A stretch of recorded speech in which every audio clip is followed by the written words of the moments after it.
लग्नच करायचं नव्हतं? नाही ना, नाही त्यावेळेस कसलाही शिकले असते मला नाही. बातमी ते की 3-4 एकरचा काहीतरी नाही नाही कसलाही व्यवहार नाही सर. नाही.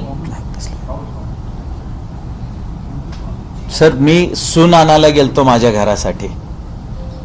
मी माझ्या पोराचं हर एक बाप हा स्वप्न बघतो की आपल्या पोराचं लग्न व्हावं, त्याचा सुखी संसार व्हावं, त्याचे मुळं बाळ व्हावे, आपण म्हातारपणी त्यांचे लेकरं खेळावे. म्हणून मी माझ्या पोरासाठी एक सून आणायला गेलतो, माझ्या घरासाठी एक सून आणायला गेलो होतो.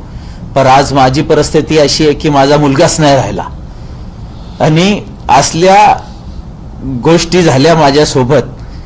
कुठल्याही बापासंगत होऊ नये ही माझी सगळ्यांना देवाचरणी प्रार्थना आहे की जी घटना माझ्या मुलासोबत झाली.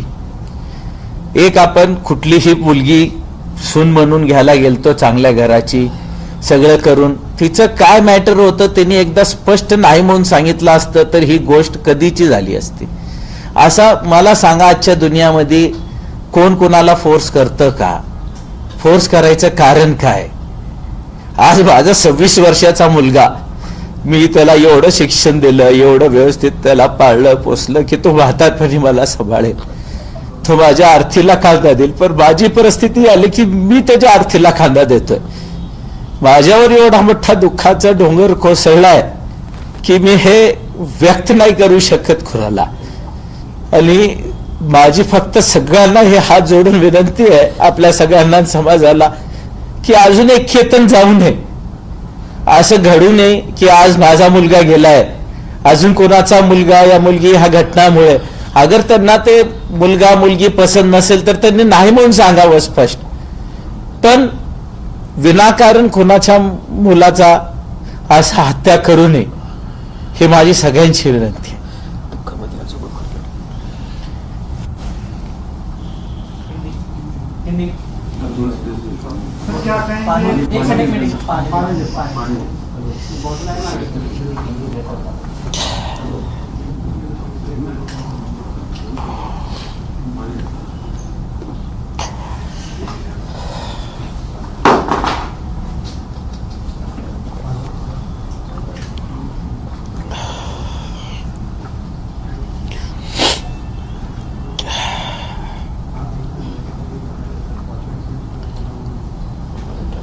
Soda.